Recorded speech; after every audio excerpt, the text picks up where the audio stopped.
Brent Venables had an update for John Mateer. Let's discuss coming up next here on Locked On Sooners.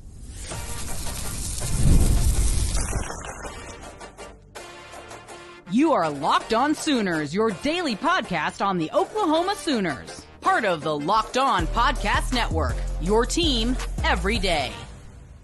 Once again, thanks for making Locked On Sooners your first listen every single day. Shout out to all the everydayers out there. Tune in and subscribe to the show wherever you get your podcasts. We're part of the Locked On Podcast Network, your team every day. So on Brent Venables' coach's show, he was asked about John Mateer, as he will be ad nauseum all week long as the Oklahoma Sooners get ready for the Texas Longhorns. And here's what he had to say. I don't know when John Mateer will be back. Really not even anything to talk about. He's on a progression through however long it takes those injuries to heal. Again, Brent Venables on his coach's show Monday night. So this is going to be a storyline, and it's probably going to be a storyline right up until the first snap of the game, Jay. Wink. Yeah. Hard, dramatic wink, BV. Yeah, you're right. We have no clue when he's going to come back. We don't know how long these injuries take to heal. Like, none of that stuff is known. That's totally true. Dr. Shin just went in there, did his thing that he always does. He took care of all the goats out there. Heck, Jalen Williams was talking about it from Oklahoma City Thunder. He was talking about how, Dr. Shin is the GOAT. So yeah, we don't know. We don't know anything. But the good thing is, as you mentioned, John, he's going to get asked about this every single day. Don't worry. We're going to talk about this again on the next episode after BV does his presser, because why? The question's going to be asked there once again. There's no way of getting around it, because everybody's waiting to see if John Mateer shows up and plays this game as a la the tortilla presser told us. It would be one of the most heroic things out there. Plus, if he goes out there and shows out, that dude is right back in the front driver's seat of the Heisman conversation. Just missing one game? Yeah.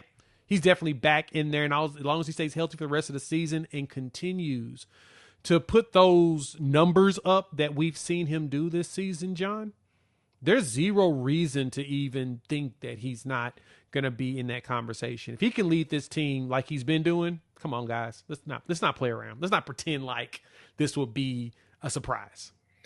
How confident are you in the Oklahoma offense if John Mateer doesn't play? If there's a ratings out of 10, I'm still about a 7.5. Okay. I think Michael Hawkins can still run this off.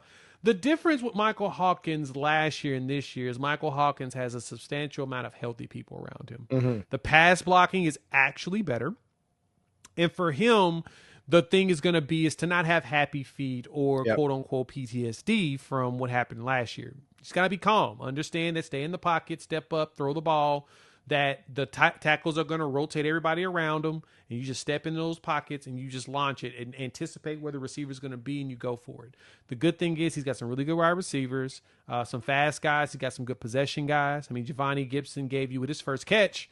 He's a possession dude. He's a dude that's going to catch the ball with very strong hands, and so we'll benefit from that. So to me, it's going to be all about making sure that we just go out there and just execute on the little things. And then, of course, figure out the run game. And I think we can in this game. I think we'll figure it out. Florida struggled most of the season, and they figured out how to run in that game against Texas. I think we can do something similar. Not saying that the transit property piece there is going to be that, because Florida did it, we're going to do it. Mm-hmm. But I do think that we'll be able to have that dynamic, because on top of that, our quarterback runs a lot more than DJ Lagway does. Lagway's been dealing with those injuries. And so you knew that he's going to be more of a statue. Hawkins is not going to be a statue. He's going to scramble and run as needed. Same thing with Mateer. So to me, we have a really good chance of being a problem with regardless of which quarterback plays. And I think we need to see some Magic Mike. Like, if Michael Hawkins is the starter this week, we need to see some of the stuff that we saw against Auburn, some of the stuff we saw in the second half against Tennessee, where he was creating. He wasn't just running the offense. He was out there creating plays. You know what I mean? Like, when the play wasn't there. We even saw it in the Navy game, right? They had him rolling to his left. It wasn't there. He rolled way back to his right, and then he found a big play down the field. So that's the kind of guy that we need to see. We need to see the improvisational confidence out of Michael Hawkins. Somebody that feels comfortable when he's uncomfortable. That's where I felt like he did a really good job last year. You know, the 3 turnovers to start the South Carolina thing, so much of that was not on him. Okay, you could argue the one throw that he kind of just left short that was intercepted. Okay, you might be able to argue that was on him. But the other 2, I mean, he was just under an immense amount of pressure. So he doesn't need to let any of that get in his head. He just needs to go out there and play football. Like, just go play football like you're in the backyard and just play with confidence, sling it, and go. Like, don't let all of the other stuff, the noise, all of that get in your way of just going and playing football.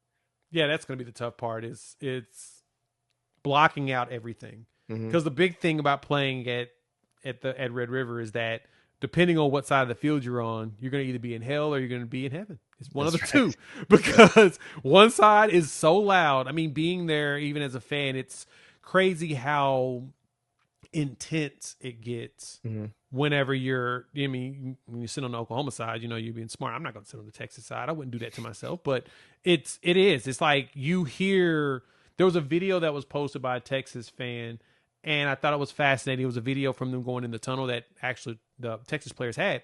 And it was funny. You hear them going in there, and all you hear is the rain of boos and just boos and boos. And then all of a sudden, it starts getting loud and cheers and cheers and cheers. You're like, it's the most fascinating environment. It's the coolest and the most elite environment in college football to be a part of, because it is that split, and you can hear it. You feel the energy. Like, so many people that have gone for the first time, they're like, yeah, it definitely couldn't be what y'all say it is. And then they go and they're like, oh, no. Y'all under. Yeah.